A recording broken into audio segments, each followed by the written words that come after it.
నమస్తే. టీవీ అడ్డా ప్రేక్షకులకు ఉగాది శుభాకాంక్షలు.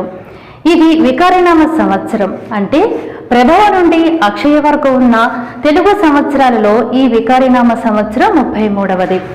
చైత్రమాసం, వసంత ఋతువు, ఈ రెండు మనకి ఆహ్లాదాన్నిచ్చేవే. పూత పూసే చెట్ల సోయగాలు, కూత కూసే కోయిలల తీయని స్వరాగాలు. ఇంకేం కావాలి? కావలసినంత ఆనందం. ఈ కొత్త సంవత్సరాన్ని కొత్తగా సరికొత్తగా ఆరంభించాలని అందరికీ ఉంటుంది. అయితే ఏంటా కొత్తదనం, ఎక్కడి నుంచి ఆరంభించాలి అనేది పెద్ద సమస్య. 2-3 ఆలోచనలు వస్తాయనుకోండి. అదే ఇతరులను నొప్పించకూడదు, అతిగా దానం చేయకూడదు, మితంగా ఆహారం తీసుకోవాలి అని, ఇలా ఎన్నో అనుకుంటూ ఉంటాం. ఏదో ఉగాది పండుగ కదా అని ఆ ఒక్కరోజు అనుకున్నది ఆచరిస్తే చాలు అని మాత్రం అనుకోకండోయ్.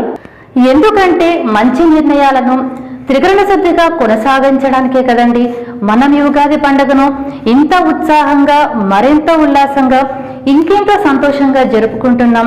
కాబట్టి ప్రియమైన టీవీ అడ్డా ప్రేక్షకులారా, పండగ నిర్ణయాలను ఎంతో పవిత్రం కాబట్టి వీటిని కొనసాగిస్తే మనకే ఎంతో మంచిది. ప్రకృతిని ఆరాధించటం మన సంస్కృతి. ఎందుకంటే మన ఆరోగ్యాన్ని పరిరక్షించేది ప్రకృతి కదా.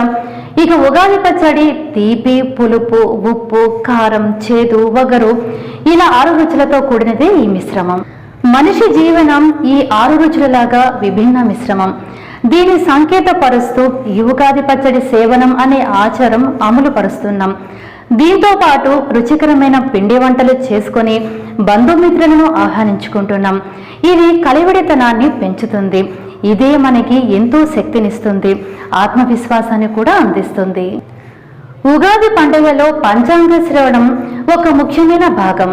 ఈ సంవత్సరం మనకి ఎలా ఉంటుందో అనే ఉత్సుకత అందరికీ ఉంటుంది. 12 రాసుల వారికి ఎలా ఉంటుందో తెలియచేసే దేశ ఆర్థిక, సామాజిక, రాజకీయ, సాంస్కృతిక స్థితిగతులు ఎలా ఉంటాయో ఈ పంచాంగకర్త లేదా సిద్ధాంతి సవివరంగా తెలియచేస్తారు.